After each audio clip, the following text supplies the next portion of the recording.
Hi everyone, welcome to Tech Talks. My name is Michael Bertoni and I'm the founder and CEO of Philly Tech. And I'm so excited that we're back to doing Tech Talks. This is unbelievable. So we're basically doing remote Tech Talks here. People could still come into the studio to do Tech Talks, but I've got a pretty large network outside, so it's great. And I'm really excited today because I have a great guest from my past at William & Mary, where I played football at the College of William & Mary. Mark Pushinsky, he is the managing partner for The Hard Yards. So it's great to see you, Mark. Great to see you too, Mike. Thanks for having me on. So just tell you a little bit about my show again. Tech Talks is dedicated to entrepreneurs, tech startups, software companies, high-tech companies, companies that are in this ecosystem. Everybody out there has the opportunity to build technology, to innovate. It's a lot easier these days than it was many years ago. And this show is really dedicated to your success, right? And what we do is we bring on great guests that talk about technology, software, best practices. And today, I have a great story around this backstory. So Mark and I played football together at the College of William & Mary. Mark was an offensive tackle. I was a defensive end. And Mark just used to crush me on a daily basis. No, he didn't crush me. We would do one-on-ones. It was great. So we played football together for many years. So Mark, The Hard Yards. This is a great name for a company too. So let's start by talking a little bit about your backstory, right? So you graduated from William & Mary. Then what did you do? How did you come to start Hard Yards? Yeah, so right after William & Mary, I went to work for Capital One. And most people probably recognize that name, and they probably have a Capital One credit card in their wallet. But when I joined them, they were effectively a startup, right? We're talking late 90s. And so, I started there in technology as a developer. And really had the opportunity, really the first half of my career there, to do a bunch of different things in technology, whether it was doing engineering, development, managing technology, working as an architect, project management, systems analysis. I got to move around and do a lot of things in a very short period of time. So it was a great learning experience. In about 2005, for the first time, Agile got brought into Capital One, and I actually was sort of on the front edge of helping Capital One adopt Agile practices. And at that point in time, I actually got certified to be a Scrum trainer, and certified Scrum trainer, and that's a weird name, but that's what it is. It was really one of the first 100 or so in the world that got certified to teach the class, and I worked right under the guys that invented it. So Jeff Sutherland and Ken Schwaber really brought me up and helped me become a trainer. So that was an awesome experience. And then roughly halfway through my career there, which went about 17 years, I pivoted over to the business side and worked more as a business analyst, and ultimately landed doing product management work. So running scaled teams, building enterprise products. As part of that journey, I went and got my MBA at Darden, University of Virginia. And it was there that I met the co-founder of Hard Yards, Jason Lamb, who could not have had a more different background than me. He was a Navy SEAL for 20 years.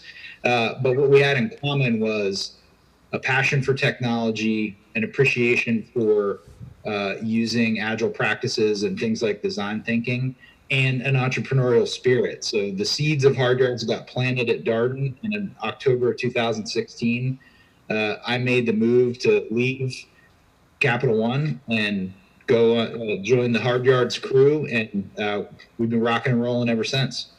Yeah, that's great, Mark. So great story for my listeners to understand.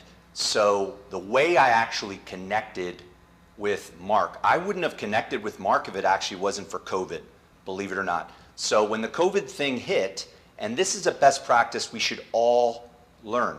I saw Mark on LinkedIn. He did this really great post video. It was unbelievable. I saw Mark, I'm like, wow, Mark's in technology. So what the tip for everybody listening is, get out there, and I talk to my clients about people that know, like, and trust you, right? Your warm network.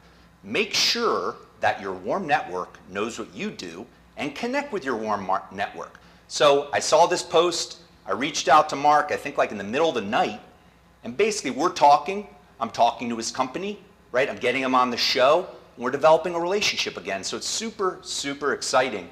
I'm really excited to be working with them. So let's talk, Mark. One of the greatest things about your company, with everything that you do, it's phenomenal with the agile and the training.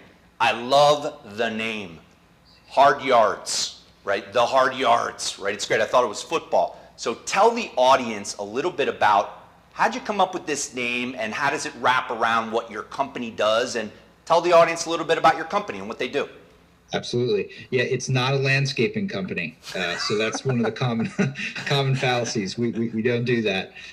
So I connected with the name because, as you already pointed out, Mike played football, right? So I was an offensive lineman. I was like, we're always doing the hard yards. So I thought it came from football. It turns out that it doesn't. The etymology of it goes all the way back to naval terms, tall ship sailing days. So if you imagine a ship with really tall masts and the crew hauling the canvas up the mast to the tallest yard arms, the further you get off the deck, the more difficult and dangerous the task becomes. Those last few yard arms are the hard yards. And so because Jason's background in the Navy and then my background playing football, it just really resonated with us, the name Hard Yards. But in terms of how it plays out in, what we do at the company, we kind of view ourselves, we're a consulting company, right? We're a product management consulting company, but where we're different is we don't just roll in with a PowerPoint deck and show you and talk about what you should do. And we don't just body shop agile coaches or folks in there to, again, advise you on what you should do. We want to do it alongside our clients. So we want to roll up our sleeves, get our hands dirty, really help them drive change and build products. And that's the hard part. So that's where the name Hard Yards comes from, is we want to help our clients do the hard yards. Yeah, so what's really cool about Mark's company, and it's, the really cool thing about, we do a lot of the same things here. I do at Philly Tech. So there's three things and a couple areas that I wrote down here. So Mark's company provides consulting, they provide training, they provide products. A lot of things around Scrum Master, Agile, design thinking. So Mark, what I think would be good, tell the audience a little bit about what are these things, right? For the layman, there's going to be people out there that are watching this show that know, but what is Agile best practices? What is a Scrum Master? What is design thinking? Like, what is that? Because that's the core, I think, of what you guys do. Cool. Yeah, so we sort of think about what we do in three big parts, right? The first part, uncovering user needs. So this is where design thinking, lean UX, lean startup, all of those practices that I'm sure many of your listeners have heard about before. They're really about how do you get in the shoes of your user, really understand the problems, really understand their needs, and then rapidly iterate. Even if you're not writing software, we could be talking cardboard mock-ups, paper prototypes, 3D printouts, to get rapid feedback. Right? So then once you have understood the problem really well and understood user needs, that's where the agile practices come in. So, we talk about Scrum, but that's just one of many. So there's Scrum, there's Kanban, there's scaling practices like Scrum at Scale or SAFe. And really it's about blending those things to do what is the most effective in your culture and your context so that you can deliver value quickly and incrementally to your customers and to your end users. And then on the back end of that, we talk a lot about metrics and measurement because, and quite frankly, this is one of the places where companies fall down the most is they launch it and they're not measuring anything to see whether or not it's working. And it's so critical to do that because with those measurements in place, it just informs the next learning loop, right? So if it's working, great. Like, how do you make it better? If it's not working, What are the experiments or tests or user interviews that you can do to inform the next pass through those things? So no matter what, you're working towards the right business outcomes. Yeah, so Mark's business is really cool in that he works in really two core domain spaces, one being the federal space, which I actually recently just started getting involved in more with one of my clients. So there's the federal space, and then I know that you want to get more involved in kind of life sciences and healthcare. So talk about those spaces. I know your bread and butter, I think, is federal, but you have these other clients in healthcare and these areas that are really great. So tell the audience a little bit about those two segments. Yeah, and first, talk a little bit about why those segments. A big part of it is, so we talk about the name hard yards and helping clients do the hard thing. The thing about the federal market and the healthcare market is that, quite frankly, there's a lot of work to be done there. If I'm being honest, they're pretty far behind on these practices. And there's a lot of culture and bureaucracy and processes in the way. So it's a really hard problem. But we like hard problems, right, particularly in those spaces, because if you think about what matters, in the world, right, our safety, like national security and our health are pretty high up there. I'm not saying they're the most important things, but they're really important. Right. So we focus on those markets both because they're difficult and because they matter. So yeah, so what's really cool about what I see about Mark's company and where he's taking it is he's not just a training shop, right? So they work closely with their clients hand in hand, where I would think, and you could tell me if I'm wrong, Mark, on this, but most of your engagements are a blend of training and consultancy, right? So what I'd like you to do is tell the audience a little bit about what you're delivering and the types of clients you're delivering it to, and some of those success stories that are out there. Yep. So first, a little bit about how we think about delivery.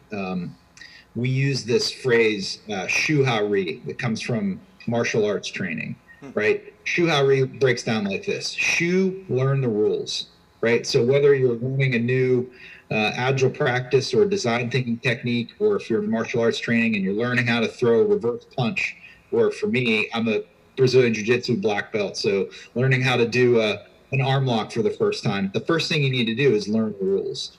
So training is important for us because it's how we teach people what the rules are, right?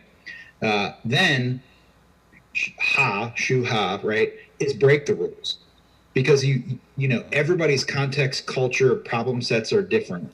So you learn the rules, you apply the rules, but then you have to break the rules and start to customize things to your context. And so we use this, again, this is playing off the martial arts thing. We call ourselves mixed agile artists. Not mixed martial artists, mixed agile artists. And what we do is we blend frameworks and techniques together based on what the client needs, what they're trying to accomplish, what their goals are, right? So it's a unique conglomeration of tools and practices to get them there. And that's really where where we shift from training to consulting, right? And we're doing that again side by side with them as they're working on projects and products, advising them as they go, investing in their own success, not just handing them here's what you should go do in a PowerPoint deck, but really working alongside them as we do it. And then the re-phase is, companies that are really, really good at this, they don't talk about design thinking and agile and measurement. It's just the way they operate. It gets ingrained in their culture. And this is where companies really become disruptive and innovative, right? So if you think about the usual suspects like Amazon and Facebook and Google, right? They're disruptive and they're so innovative because these practices are ingrained in their culture. And that's really the re-phase. And it can take years to get there, but that's the goal for us to get our clients to that phase where they're really being disruptive in their own market, because that's how they can generate tons of value. So great, Mark. So come on back in a few minutes. We're going to take a little break. We're going to talk about client successes, right? The types of success stories, that they've had. We're going to talk about the future of hard yards. You know, where is this training consultancy? Where does Mark see that the market's going? So I'm really excited. So come on back in a few minutes to Tech Talks. Thanks.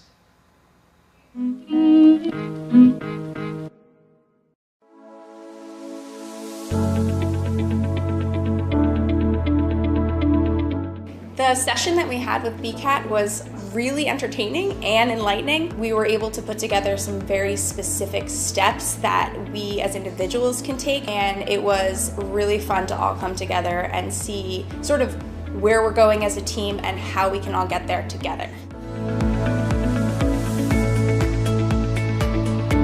We had a tremendous experience with the BCAT partners. One of the challenges that we have as an organization is to make sure that we have the right people in the right chairs doing the right thing. To do that well, you have to have synergy. You can try to dream up ways to make sure that your group does that, or you can rely on experts. We would recommend BCAT partners to anybody who's looking to take their organization to the next level.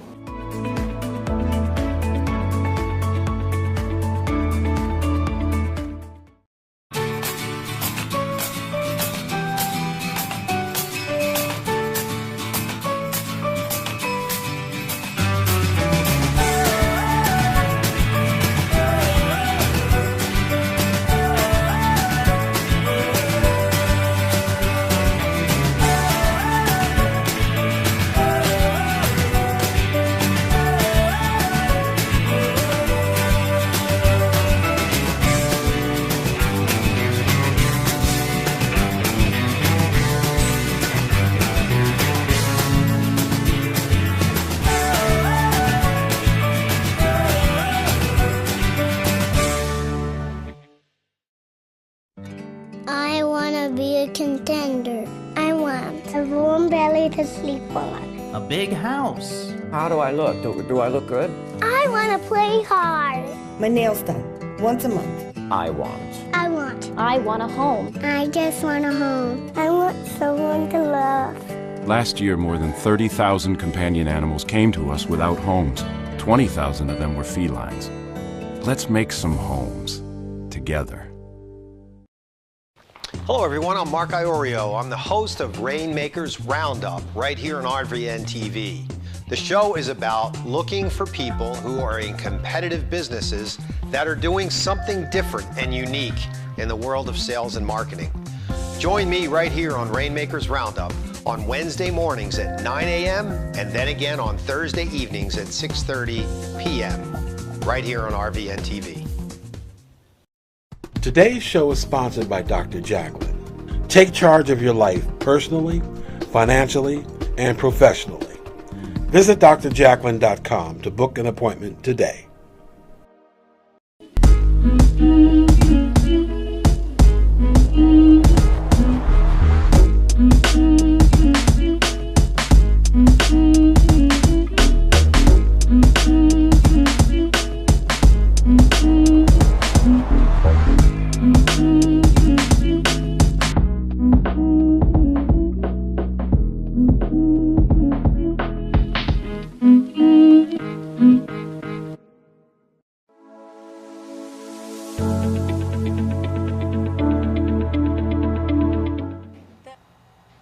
Hi everyone, welcome back to Tech Talks. My name is Michael Bertoni, and again, I'm the founder and CEO of Philly Tech and U Prospect. And again, so excited that we're interviewing a longtime friend of mine that I went to college with, Mark Pushinsky.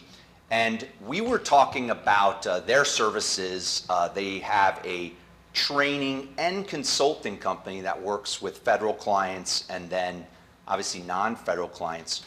So Mark, tell the audience a little bit about your client successes that you could talk about and the value proposition, right? So what type of clients you work with, and when they leave the engagement or what you're doing for them, what's the value you bring to their organization? Yeah, great. Well, there's a long list. Where should I start? And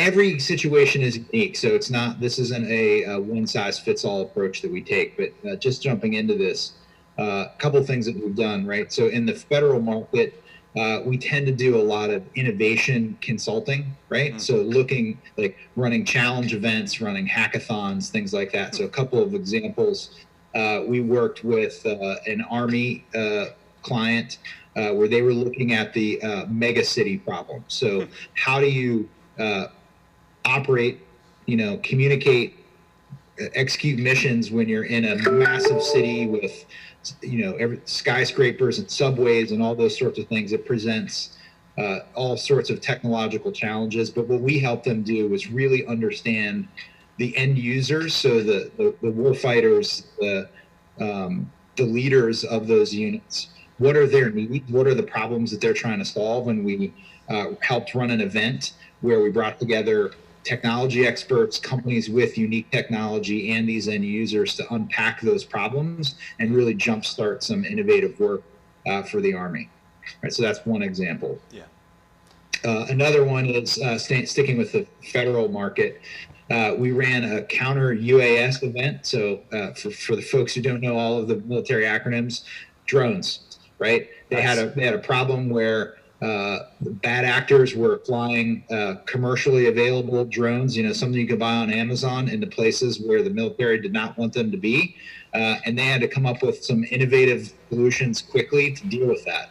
So we helped them work on that problem and ultimately land on a solution that looks like getting really skilled pilots to fly drones into other drones to knock them out of the sky. Nice. So that's a tip for your viewers, which is sometimes things that look really technically challenging can be solved in a non-technical way if you're super creative. Yeah, there's actually a company, I'll get it for you. There was a professor at Penn that built a company where they had these massive size drones. These were like trash can size drones that he was building in our facility and testing. It was like a guy out of Penn Morton. You might even know who he is, but no, that's cool. Go on with more stories.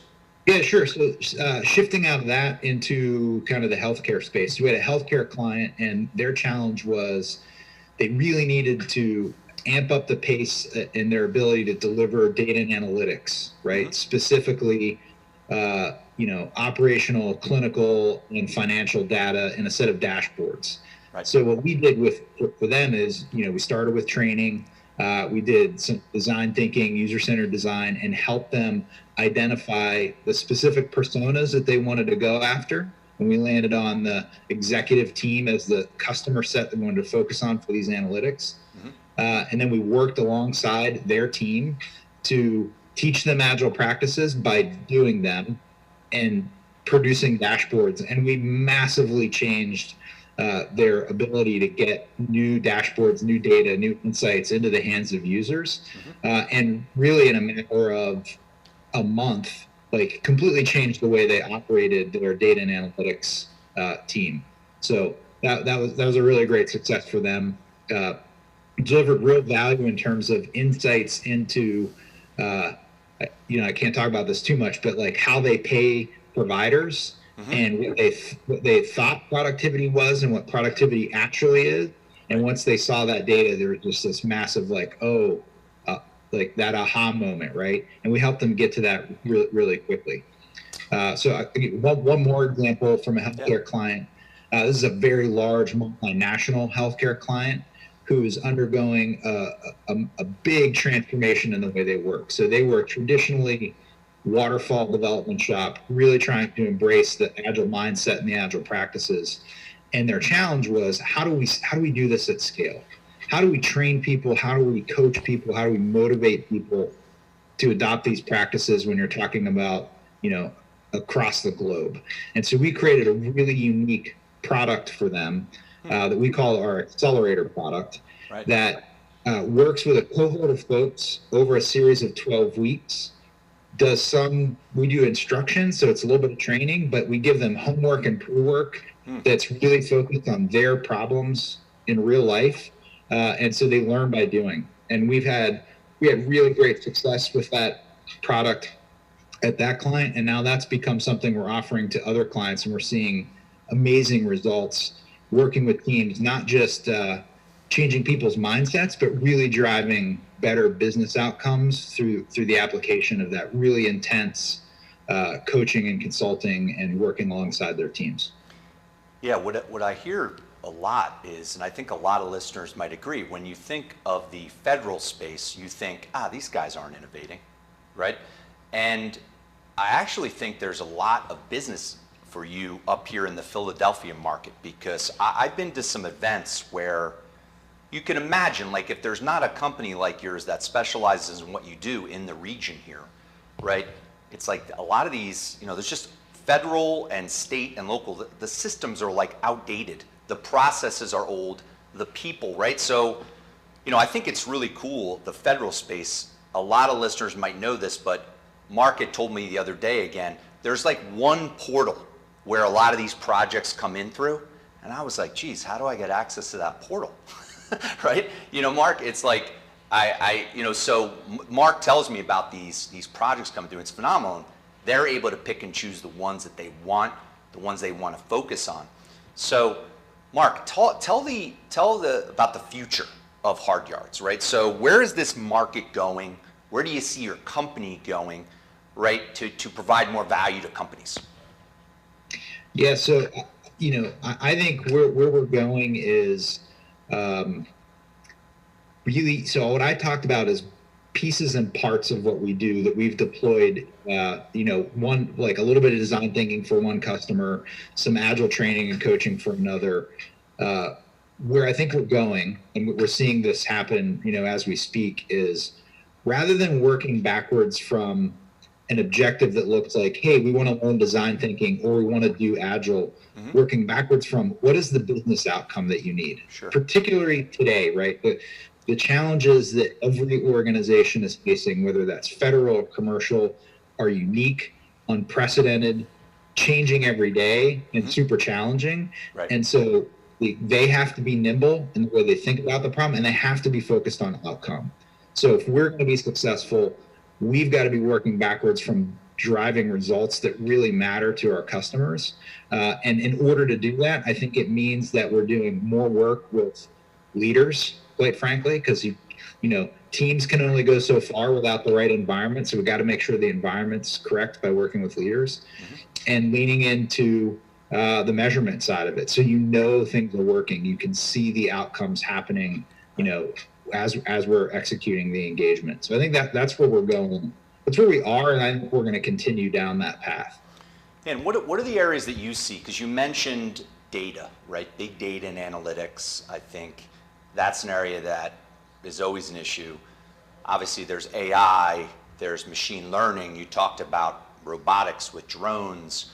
Where do you think are the areas, like, just if you were to say in the next 5-10 years, if you were to tell the future, where do you think the market's going in terms of technology?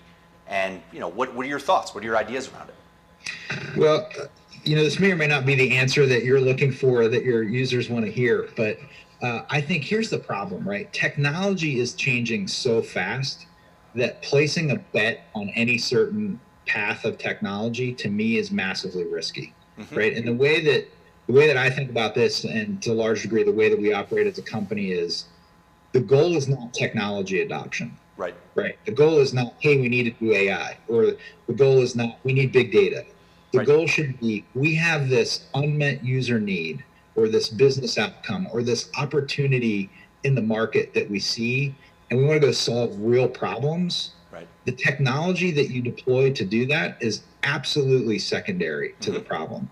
Yeah. Right. I'm not saying technology doesn't matter. What I'm saying, the goal is technology adoption. The goal is solving business problems, meeting unmet user needs, right? And it's changing so quickly that I don't have a hard position of like, oh, everybody should double down on AI. Like, they should double down on AI if they think it's massively important to their users and their business. Yeah, one of the things that I totally understand everything you're saying. The thing, unfortunately, in our market, a company's not necessarily going to come at you, or a federal, they're not going to necessarily probably come at you and say, hey, these are all my challenges, help me out. They're going to think about these, they're going to hear about these things, and it's going to spawn some type of discussion. It's always around business problem. Software and technology, right, at the end of the day, it's simple, right? It automates It solves business problems and business challenges, increases productivity, it reduces costs, increases revenue, right? But there are technologies where I'm sure you know of them, Mark, is that they're truly allowing you to differentiate. And a lot of companies don't know what they don't know, right? They don't even know about these technologies and those types of things. But it's in terms of a specific area, right, that you would say, that you want to get involved with as a company in the future. You'd said, hey, we really want to get involved in helping more healthcare companies. Federal, is there any particular areas of your business that you're going to be focusing on in the next 6 to 12 months? Yeah, I think, this, I may sound like a broken record on this one, but I think it's doubling down and really focusing on the measurement component of the business, less about a specific client. We're pretty comfortable with the markets that we're in, the federal and healthcare spaces, but it's really leading with the data, right? So one of the first things that we do when we go and start a new engagement is we do a quick assessment. It's relatively short, relatively inexpensive, and it's both qualitative and quantitative, where we actually pull data and show them, here's how you're performing quantitatively. We have models that we use that can forecast how long it's going to take them to finish the work that they have in progress. And for a lot of organizations, they're like, oh my goodness, we have a year's worth of work already authorized. We got to fix, that's a problem, right? You brought up technology. If you want to be nimble, you want to adopt new technology, and you already have a year's worth of work in pipeline, good luck being agile. Right. Right. So it's that quantitative nature of the engagement and the focus on measurement, I think, is where we're gonna spend a lot more of our time because we think it's so important. Nice. So, Mark, it's been awesome having you on the show, and like we had said, definitely want to continue talking with you. And I think this has been really educational, show for me and hope for the listeners. So come on back to Tech Talks, everyone. It is every Wednesday at 12:30 p.m. And again, really appreciate, Mark, you coming on the show. And everybody, come on back to Tech Talks next week. Thanks.